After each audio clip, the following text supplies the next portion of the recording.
પાણીની પારાયણ વડોદરામાં તંત્રના પાપે પ્રજા પરેશાન થઈ રહી છે। શહેરના લોકો પ્રાથમિક સુવિધાથી પણ વંચિત હોય તેવું કેટલાક વિસ્તારમાં જોવા મળ્યું છે। શહેરમાં તૂટેલા રોડ પછી હવે કેટલીક જગ્યાએ પીવાનું શુદ્ધ પાણી માટે લોકો વલખા મારી રહ્યા છે। ત્યારે જુઓ પાણી માટે પારાયણનો આ ખાસ અહેવાલ।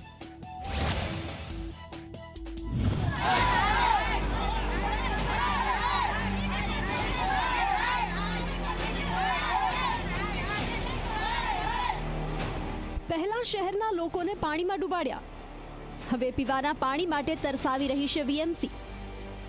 ન સારા રોડ, ન આપી કોઈ પ્રાથમિક સુવિધા, વીએમસી પાપે શહેરીજનોને મળી માત્ર પરેશાની।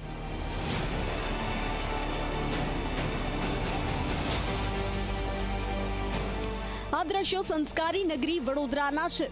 આ એ જ શહેર છે જે આજથી થોડા દિવસો પહેલા તંત્રના પાપે ડૂબી ગયું હતું। કોર્પોરેશને કોઈ કામગીરી ન કરતા શહેરના લોકોને અનેક દિવસો સુધી પાણી વચ્ચે રહેવાનો વારો આવ્યો હતો। કોઈની દુકાનો ડૂબી તો કોઈના ઘર ડૂબી જતા ઘરવખરીને મોટા પાયે નુકસાન થયું। આ સમસ્યાનો માર ઝીલીને જનતા હજુ માંડ બહાર નીકળી હતી ત્યાં તૂટેલા અને કમરતોડથી પ્રજા થઈ પરેશાન। હજુ પણ રોડ તો રિપેરિંગ થયા જ નથી ત્યાં વડોદરાના વોર્ડ નંબર 7માં રહેતા નાગરિકોને પીવાના પાણીની સમસ્યા સર્જાઈ છે। રહેણાંક વિસ્તારમાં જે પાણી આવે છે તે ખૂબ જ દૂષિત આવતું હોવાનો સ્થાનિકોએ આક્ષેપ લગાવ્યો અને દૂષિત પાણી સાથે પાલિકાની બોર્ડ કચેરી પર જઈને હોબાળો મચાવ્યો।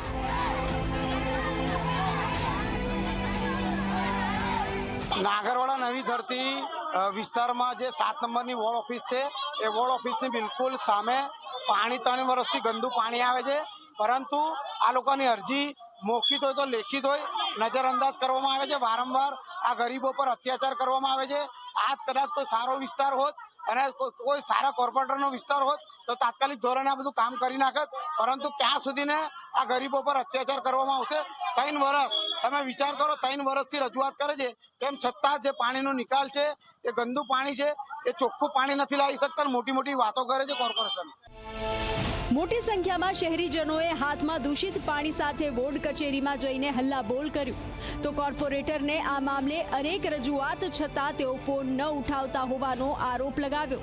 સ્થાનિક લોકોએ કોર્પોરેટર અને વીએમસી સામે ઉગ્ર સૂત્રોચ્ચાર પણ કર્યો। મામલો એટલો ઉગ્ર બની ગયો હતો કે પોલીસ બોલાવવાની ફરજ પડી હતી। સ્થાનિક લોકોએ વોર્ડ કચેરીને તાળા પણ મારી દીધા હતા, જો કે પોલીસે વચ્ચે પડીને મામલાનું સમાધાન કરાવ્યું હતું। કોઈ જવાબદારી લેવા તૈયાર જ નથી। 3 વર્ષથી પાણી આવું આવે છે। કોરગારે બી 2 બૈરા મરી ગયા, અત્યારે કોઈ એમના ઘરમાં રાંધી ખવડાવનારું નથી। અત્યારે બી 4 જણ દાખલ કરેલા છે, અત્યારે એડમિટ કરેલો છોકરો લઈને બતાવવા માટે આવ્યા છે અમે અહીંયા આગળ, પણ કોઈ રસ્તો થતો નહીં। 4-3 વર્ષથી આવું ચાલ્યા કરે ને પાણી આવે તે અડધો કલાક આવે તે આવું ડોરું આવે તો અમારે પીવું કેવી રીતે? વેચા તો કેટલું પાણી લાવવાનું? અમારે કપડાં ધોવા, વાસણ કરવા માટે, નાહવા માટે પાણી તો જોવે ને, પીવા માટે અમે લાવીએ। કરેલી છે પણ કોઈ આવવા તૈયાર નથી। સાહેબ તો કે રજા પર ઉતરી ગયા તો હવે અમારે કોને મળવું, કોને અમારી કમ્પ્લેન્ટ નોંધવાની?